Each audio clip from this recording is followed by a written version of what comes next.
6月21日星期六，最近很多人觉得谍报上不封顶路透多，会担心是否有人有意传播的。一方面，开机那会儿，很多人又带女演员的节奏，说要埋了这部剧。这些人真是这么多年套路都不带换的，每一部剧都要讨伐女演员。有一部分人确实被影响了，如果什么都不做，那么这些人对这部剧会一直带着负面情绪，而且还会不断扩散。都说肖战是自己最好的反黑，少白的几次路透出来。现在的风向就是大家都已经被这个民国妹魔迷的死去活来了。第二方面是针对路人观众的，因为谍报不是古装，年轻受众本来就相对较少，需要不断的找存在感来吸引潜在受众，不可能等到快开播了才来做这些事。前期的一些绝美路透是很好的宣传，大家也不用觉得谍报路透比其他剧多。其实《藏海传》也是几乎每一套造型都透过，而且刚当幕僚和官服路透都是播放量破100万的，很吸引路人。还有网友说，我要是张开咒，面对这么一位魅魔级的民国大帅哥，别说一天拍12小时，我得抓着这个肖战站一天拍满17个小时，给他留7个小时睡觉时间就好。真的，看帅哥是不会累的，尤其是还是穿西装3件套的顶级帅哥，我也会热爱工作的。蒙牛精选牧场和肖战合作竟然也2周年了，时间过得真快。希望以后对拉肖战去牧场拍摄，帅哥就该多拍蓝天白云的实景。这次藏海传大爆，肖战也没急着接新代言，而是继续埋头拍戏，心态真的很稳。不过他接代言的要求一向高，肖战严选不是说说而已。昨天国务院新闻办公室举行新征程上的奋斗者中外记者见面会，鼎盛嘉禾文化传播有限公司董事长张生表示，很多节目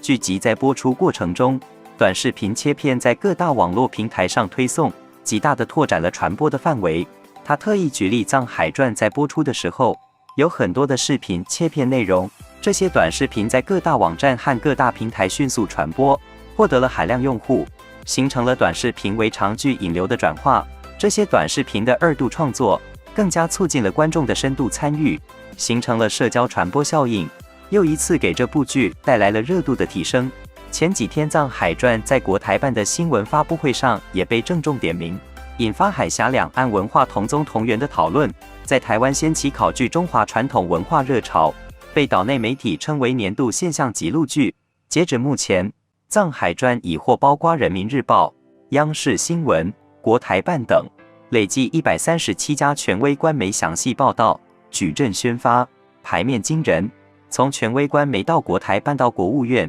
这么高规格宣传的只有《藏海传》。看来《藏海传》的核爆效应的含金量还在上升。《藏海传》凭借深度文化表达、创新的传播机制及全民共创热潮，成为国家层面认可的文化传播标杆。其案例不仅彰显中华文化穿透力，也为影视行业的创作与传播范式提供了实证参考。依法之名人民日报社见面会上，总制片人敦琪提到，依法之名云集了多位优质戏骨演员，希望做一部和《藏海传》一样老少通吃的大剧。显而易见，《藏海传》已经成业内公认的爆剧标杆了。巴基斯坦联合通讯社报道，《藏海传》让中剧在全球人气飙升。肖战主演的《藏海传》的成功，是中国文化走出去的蓬勃发展和国际影响力的提升，也是中国文化软实力增强的体现。网友总结说，一部剧爆不爆不需要粉丝去拼命证明，也不活在粉圈口中，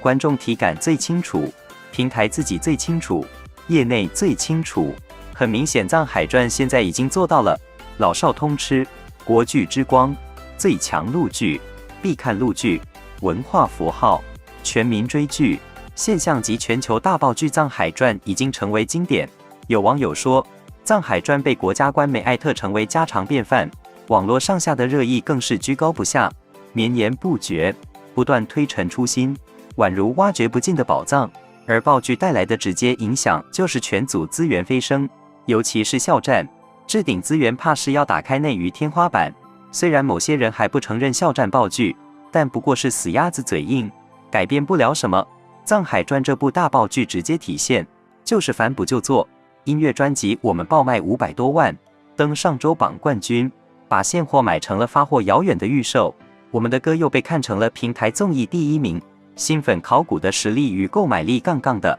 这还不算完，电视台也加入进来。据悉，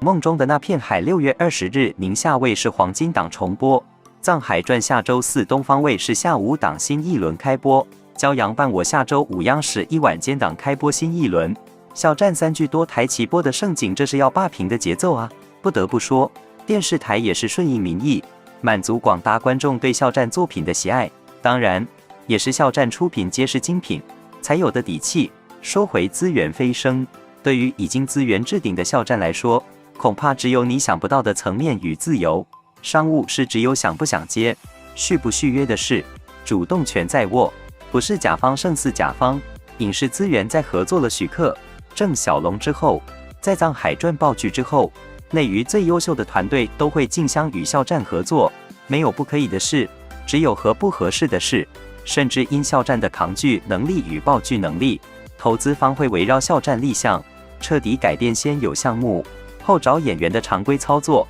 不得不说，量身定制，肖战值得拥有。《藏海传》爆火之后，肖战的置顶资源怕是要打开内娱天花板，上升到一个无法想象的高度，有着莫大的主导与自由空间，这让某些群体惴惴不安，又开始在粉圈搞一些上不了台面的事。还有网友指出，《藏海传》能火爆成今天这样谍报上不封顶的罕有局面，一举改写爆剧标准的高度、深度和广度，重新定义现象级爆剧的天花板，可以说是多个元素共同发力的结果。没有正确的价值观和朴实的人民史观，就无法打破各个行业圈层，一举拿下全面的下沉市场；没有正反派的高质对决和高质量的创作水准，就无法俘获高端文化受众并成功打入上浮市场；没有悬念叠起的钩子和逻辑缜密的剧情设置，就不会诞生全民沉浸式大型剧本杀的野生编剧盛况；没有中国传统文化元素的成功植入，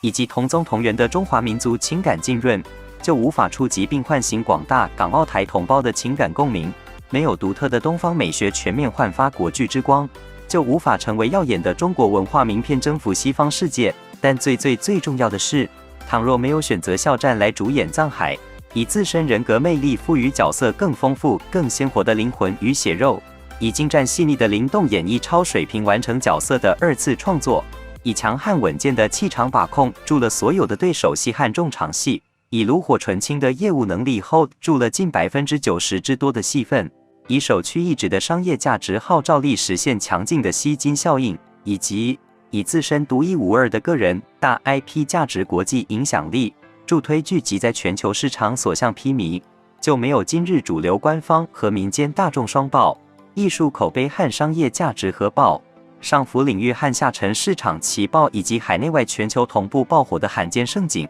无肖战不成藏海，从来不是说说而已呀。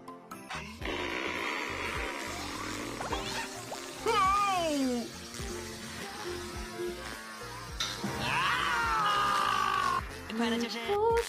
就像和那个什么差不多。